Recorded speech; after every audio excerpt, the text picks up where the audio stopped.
And you know that Cameron Celeste, our public relations officer, is on the line. So if there's ever any follow-up or specific connections, he can definitely help you get the answers after this presentation. So this isn't a one-off. Hopefully it's a continuing relationship and education.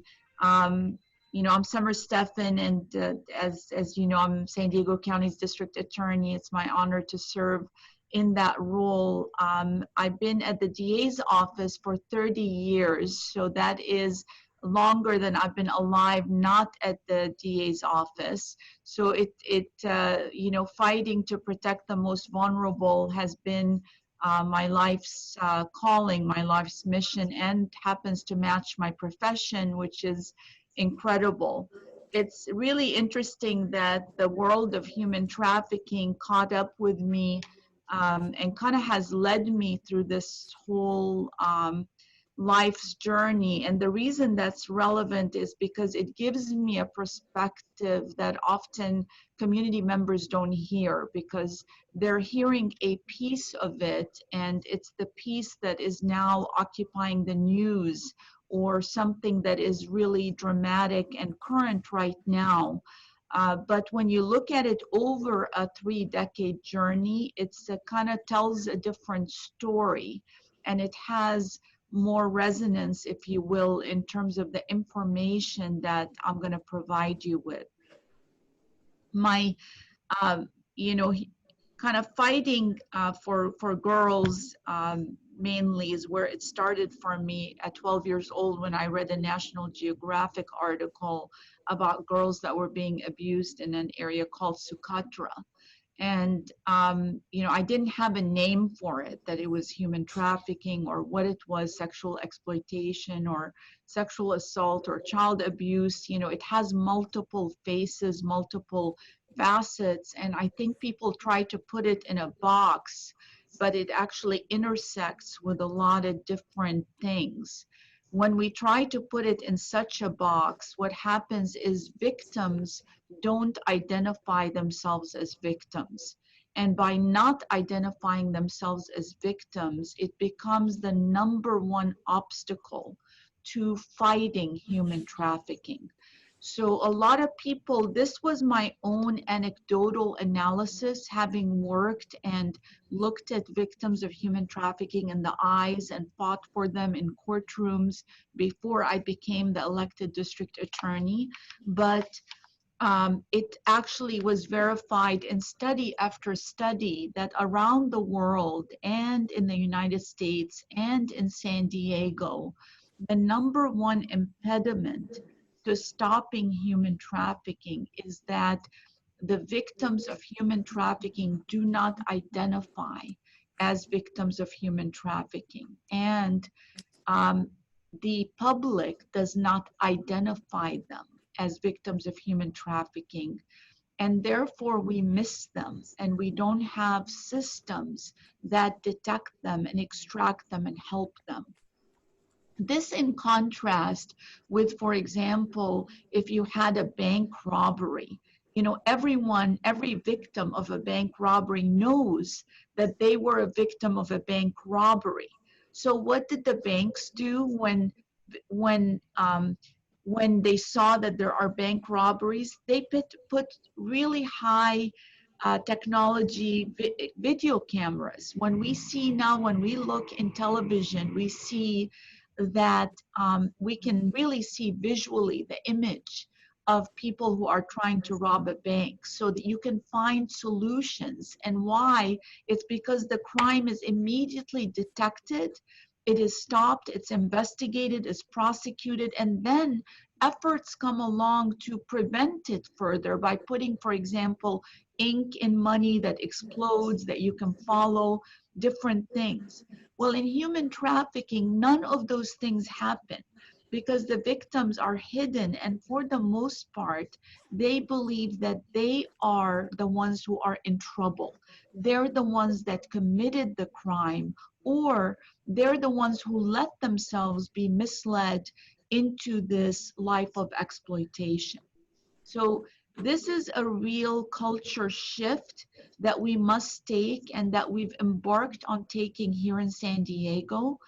And we've measured how we've embarked on taking this journey, and we've shown that actually, and I think the reason you're talking to me and the reason I talk to a lot of international and national audiences on this subject is because we've shown that our efforts measurably changed that formula, so that San Diego was able to show that we're able to detect and report human trafficking go up by 27% in a period that we measured over a 3-month research period, while the rest of the country went up by only 1%. So how, I'm going to come back to how we did it and what was the formula to doing that, to breaking through.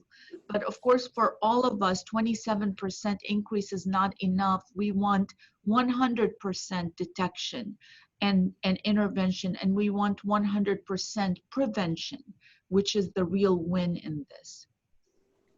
So along the journey, around the year 2005, before I was elected, I pioneered a special division, a special victims division for sex crimes, and was not thinking about human trafficking because we actually did not have human trafficking as a state law crime. Why is this important? We're a country of laws, and if we hadn't even defined the crime by a law, then how are we supposed to, as community and citizens, detect and know that there are victims? We know it's a human rights violation, but human rights violations, unless they break the law, they cannot be arrested, stopped, prosecuted. They're just things that offend our senses, and we absolutely abhor them, but that's not enough for an action item to actually go after it as an anti-trafficking effort. So how it started for me, and this is why I'm so old in this movement, is that I received a report, and this is where we begin our research, that from the FBI, this is before emails, so you actually get paper reports.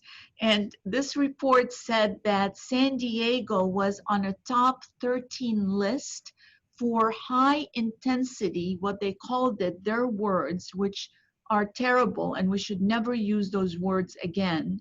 And I've let them know that, on a high intensity child prostitution list. Now, why are those words wrong? Is because there is no such thing as child prostitution. It's child sex trafficking, because you cannot consent to sex as a child. And if you pay for it, it only makes it more terrible. It doesn't make it child prostitution. It makes it a first-degree child abuse, because you've now turned abuse into a commercial industry. It's that simple. And so I was very upset. My guts kind of turned. I was like, how could San Diego be on the top 13 list for high intensity child prostitution, having been on undercover operations where we're in hotels doing undercover to catch buyers of sex and other things. I recognized that it takes money to get a hotel room, and that's the #1 place for human trafficking, sex trafficking. You have to drive over there somehow. So how are children doing this? Why are we calling it child prostitution? It's not possible that this is a voluntary activity or one run by children. Someone was pulling the strings, obviously. So, but at that time, this wasn't so obvious, because we didn't have the law or the language. So I did what I continue to do every time I feel like there's a gap, and it's to look around to see, does any law exist anywhere that fits this phenomena of terrible things, terrible harm that I'm seeing? And by looking at that, we saw that there was a federal law that passed in the year 2000, and that's the Trafficking Prevention Act. So believe it or not, why are we so behind, if you will? Why are we still building the plane on fighting human trafficking? It's because it is a very new phenomena, and not in its existence. Slavery has existed for centuries and has been the bane of evil, really, in most societies, including our country. And so with that, then, how could it be that we didn't have a law addressing this till the year 2000? And it was a federal law, so it didn't allow state police, state prosecutors to act. And why is that important? There's a lot more of us than federal prosecutors. It's a daily phenomenon. We're the guardians, we're the people's prosecutor.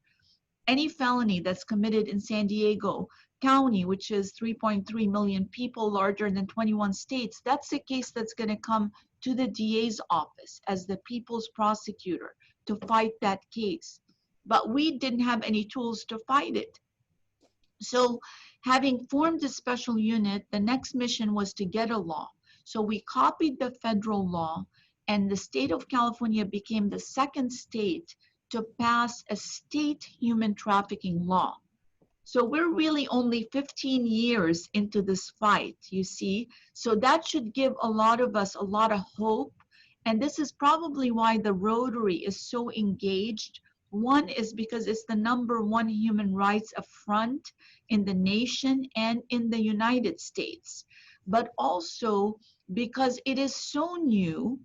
It's a pandemic of sorts that Rotary knows how to address, like they address polio and other pandemics. It's a health pandemic, but it is one that not only kills the physical health of a human being, it destroys their soul. So that makes it a worse kind of pandemic, the disease of human trafficking. So having passed this law, we changed my unit to sex crimes and human trafficking, our special victims unit, and we prosecuted the first case under state law. And this case was a real anomaly because when it went to court, the judge was kind of baffled because it was not an international victim that was smuggled or put in the back of a car like the movie Taken, beaten, handcuffed, drugged, and then used and auctioned off in a sex sale. That was not the case. It was a young lady, an American young girl, who got in a car voluntarily because she accepted a ride to go to a party. The guys looked innocent. It looked like it'd be fun. Of course, that's very dangerous activity, but we don't ask for really good judgment of robbery victims, but we ask really good judgment of sex crimes and human trafficking victims. We set a different standard. We shame those victims. We ask questions about what they wore, what they did, what were their actions. She got in this car, they took her to a hotel room, they drugged her, she was passed out, and they made a few $1,000s in a few hours over a passed out girl that they sold for sex. That was by definition human trafficking.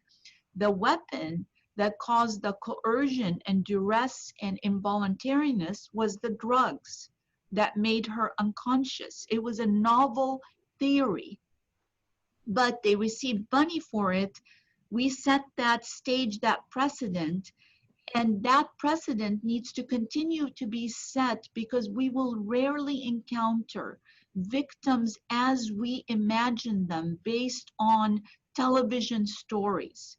We will rarely encounter victims that are locked in a cage, that are beaten with visible bruises. And why is that?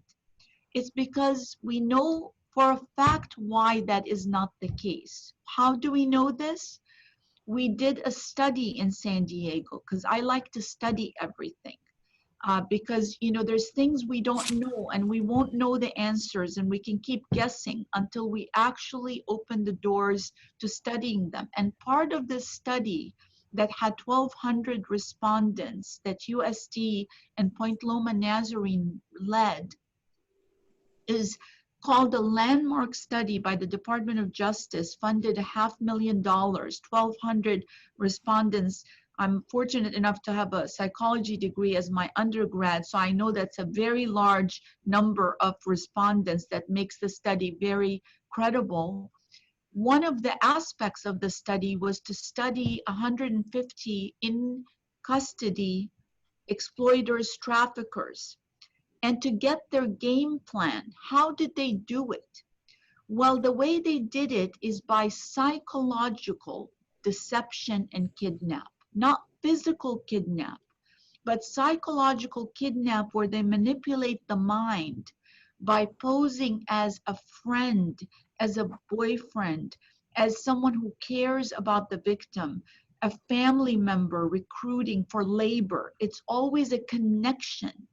Establishing that connection, and that connection is now very much facilitated, and this is why you see an explosion of human trafficking around the world and in the United States by social media.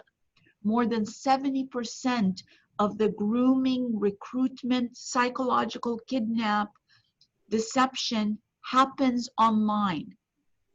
And during the time of COVID, that even went up more. We saw a 4-time number of internet crimes against children, which include child pornography, human trafficking, all those aspects. Those aspects are human trafficking when you sell them for commercial profit.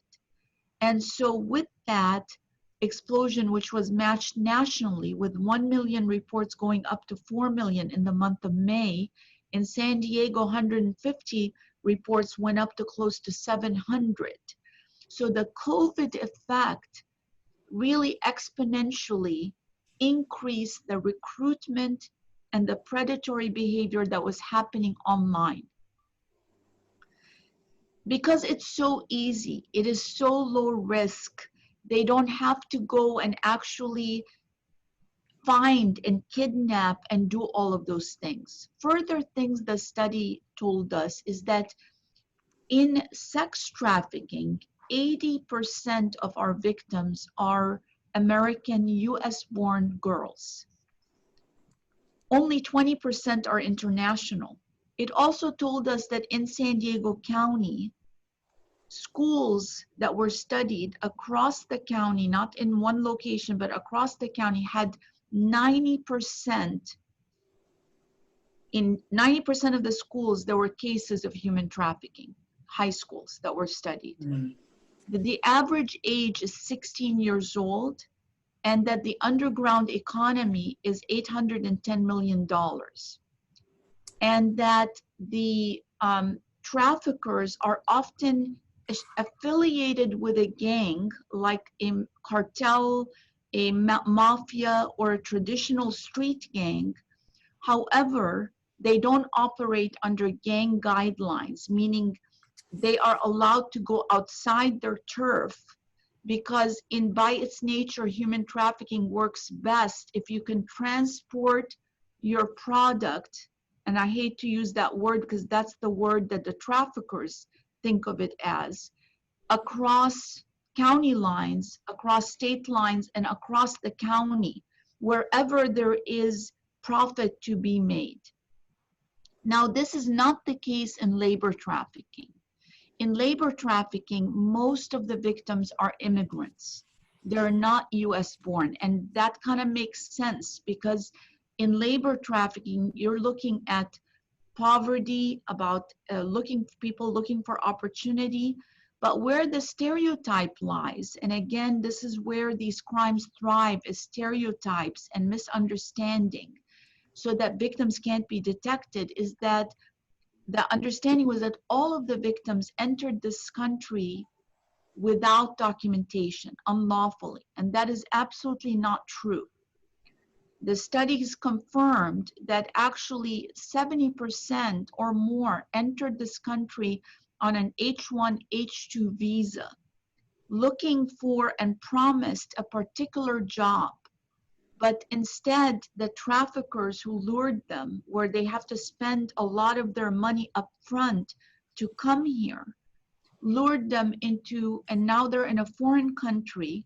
They have a visa to work in this job, but instead they end up in 7 days a week housekeeping, or in a nursing home cleaning night and day, or in a construction crew without any protective gear and risking their life. So, or in agriculture. And so now, because they don't understand our laws, their visa runs out, and they think that, again, they're not victims, they were duped, and they're in trouble. So these are important intersections. So we see the intersection with labor. So where should we crossroad with that? It's right at the entry with the education in the proper language, so that people entering with that visa know their rights in this country, and know that they will be, that there is no such thing as debt bondage. People can't promise you that you're going to pay off through your room and board.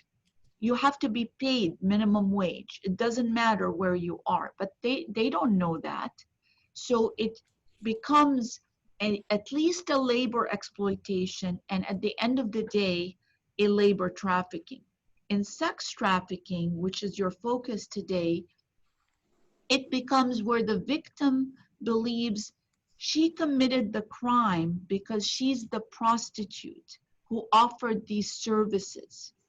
And they don't understand that the law actually does not allow criminalizing minors for prostitution. It just doesn't happen. And with adults, that we have transformed the system in San Diego, where adults are first viewed as victims, and they are treated as victims with victim advocates and the like. And it is only if they kind of persist that they're independent contractors, that they're doing this on their own, which I personally do not believe. I believe either they're currently in human trafficking, or they're left with no options after having spent years being trafficked, that this is the only way out for them. So what are the solutions? And I'm going to go quickly here. The solutions lie in the formula that we used, which was prevention, protection, prevention of the crime before it happens through education and knowledge, protection of the victims, that they receive services, they're respected, they're honored, they're treated with dignity when detected. So protection of victims. Prosecution, taking out the roots, taking out the organized crime, taking out those factors, not treating the victims of this as anything but victims, and making that clear. And then partnerships with the community, the 4 Ps method attack. That's exactly what we did, where we brought high level, going after the demand, the buyers, the criminal buyers. We did a high level education through the San Diego Trafficking Prevention Collective, which the Rotary is a part of. The Rotary funds the CEUs, the continuing education for teachers, to be able to learn the program on their time by getting continuing education credits. And then they're given the program to deploy to their students, 5th, 7th, 9th, and 11th grade, that meets curriculum. And then the last part of that we employed is the Ugly Truth campaign, that left 33 million impressions, that made it very clear what we're talking about, and that you're a victim, that this is not a profession, it's an oppression, and that there is help and services and other things. and that people aren't for sale. The messages were tested, they were evidence-based to change hearts and minds. With that, we measured with the National Human Trafficking Hotline, and that's where I go back to this 27% shift we saw in San Diego County, which has made us kind of the blue ribbon place, that people come to learn how a community comes together, not just as prosecutors, not just as police officers, not just as faith community or community organizers, but as education, health professionals, um, child welfare, where a large part of the victims are. We have a rapid now response team of child welfare that responds to our 24/7 human trafficking task force when a child is detected. They surround the child with services. If it's an adult, we bring victim advocacy and different programs that are culturally competent to help the victims reintegrate. But the trauma has been diagnosed for victims who have been in there for 2-3 years as complex trauma that takes actually years to really work on. So this is why prevention is where the real cure lies, because once you have a victim, it's going to take a lot of work to have that victim reintegrate and regain their spirit, their soul. The mental health issues are so deep. We're now studying the real the real explosion in like suicide and other things that we see with the human trafficking victim populations.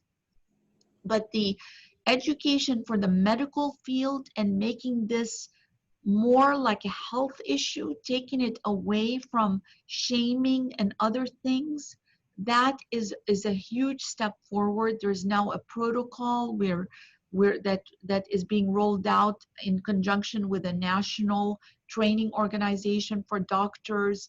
We're approaching it from this education point of view, prosecution point of view, and then protection of victims point of view.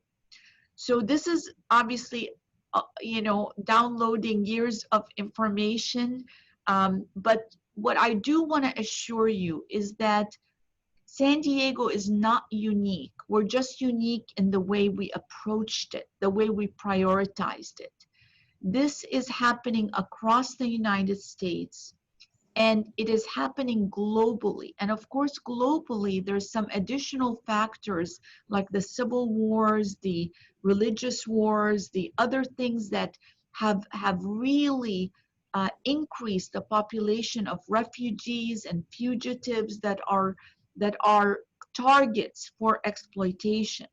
So we see that, but the social media still is the #1 great recruiter that is being utilized to maximize profit for the traffickers.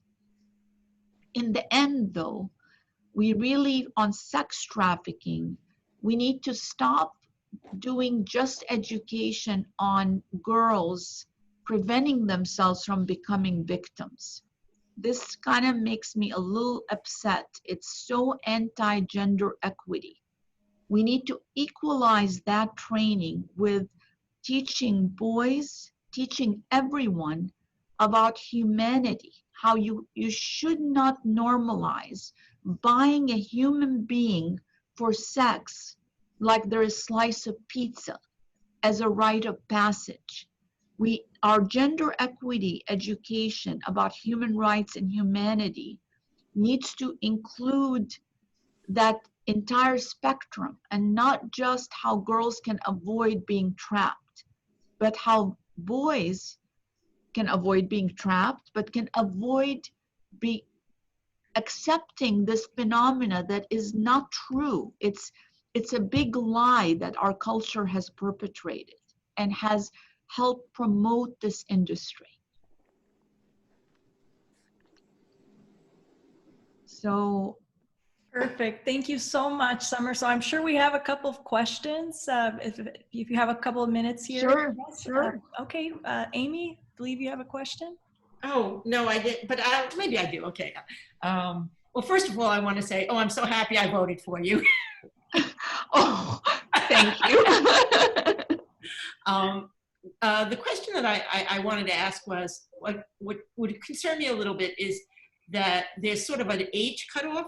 Is it 16, 17, or 18 when they're now no longer considered children and they're considered 18. adults? 18. In California, it's 18.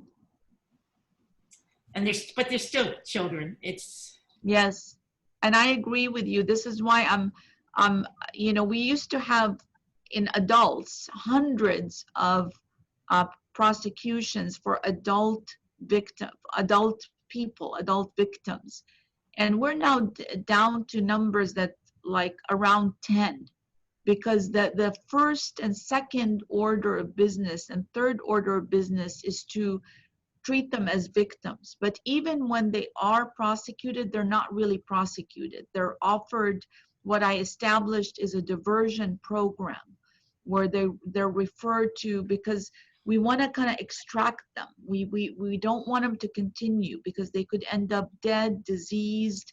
You know, it's just, it has to stop. So it's kind of helping to divert them through that education and retraining. that's great. Perfect.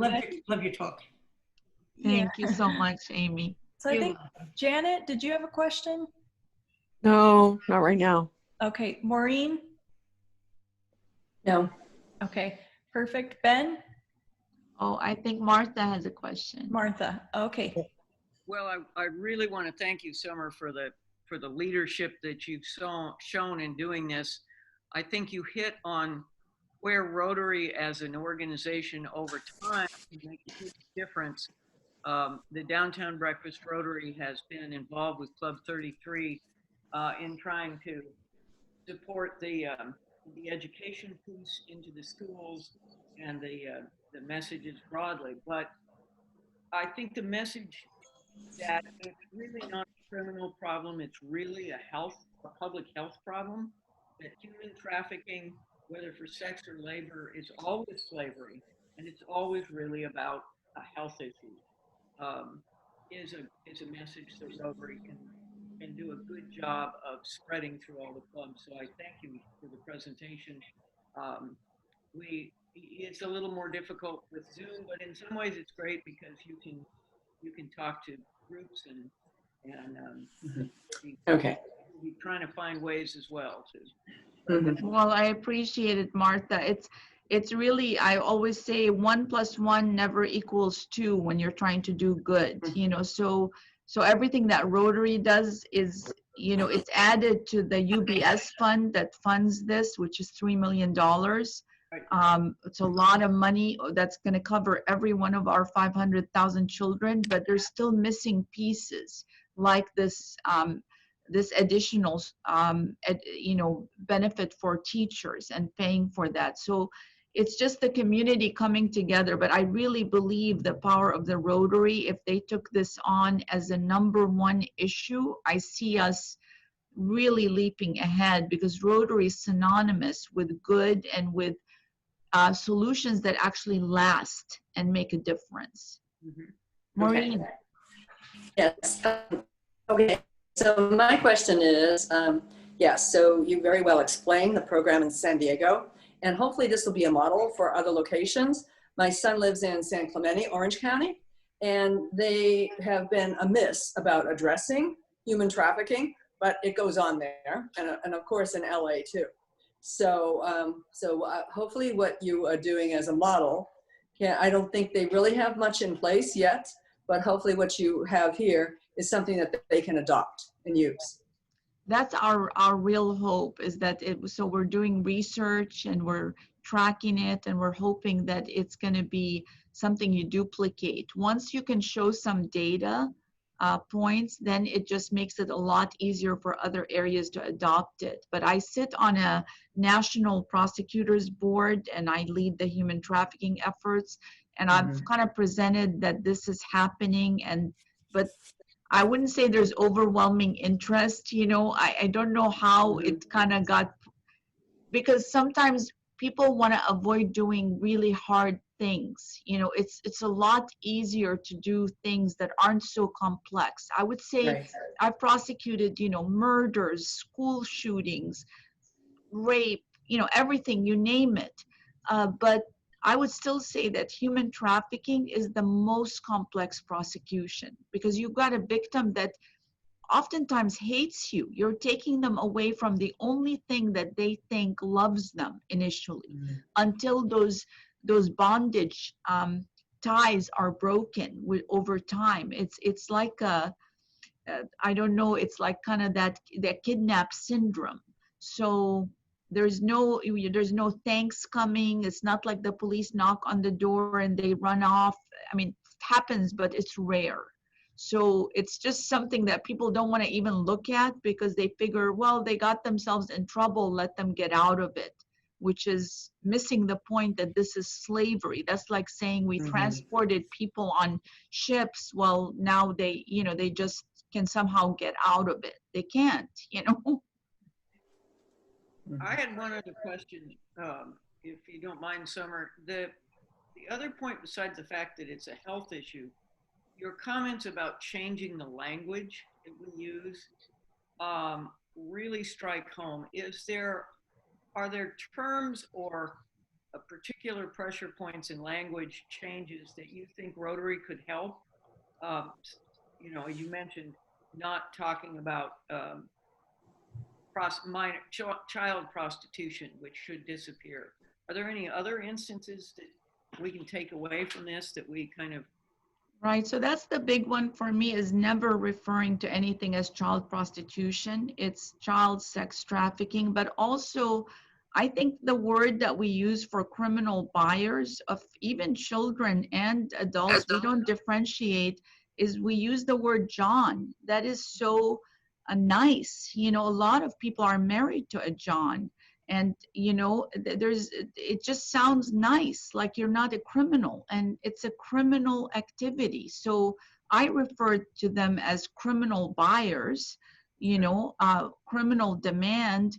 I don't like the word John. I think it's too nice, and really kind of continues to perpetrate this idea that this is so glamorous. You know, Pretty Woman, I mean, it's a very entertaining movie, but it did so much harm to this idea. It made it, no, I've interacted with hundreds of victims. I don't know of a one that had Richard Gere pull up in a limo and want to marry them. You know, they want to use them, sell them over and over. So and we need help with the media to stop making these kinds of movies and things that actually harm our children.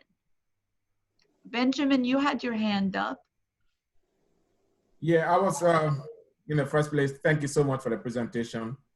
I highly appreciate it. It's an enlightenment for so many people out there to get this type of education. Having said that, I'm a little bit concerned on the numbers in terms of what you've already taken care of.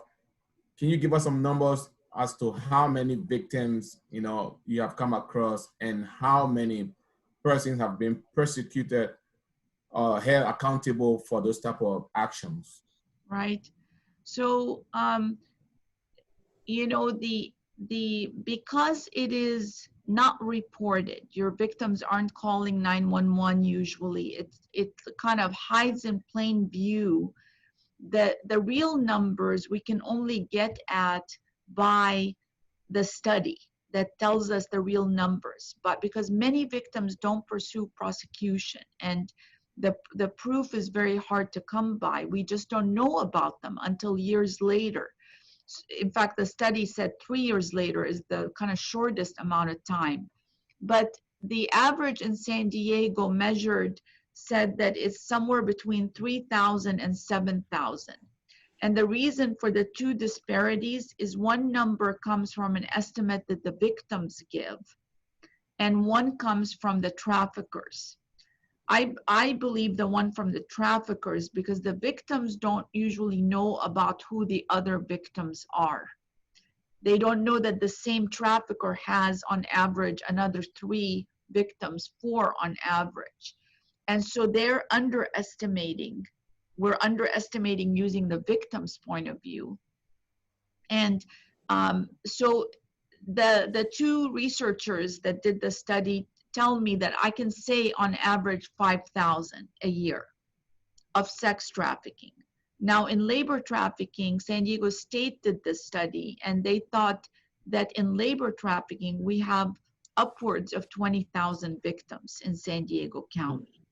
So labor, and that's consistent with the world studies that labor is actually a lot bigger trafficking than sex trafficking.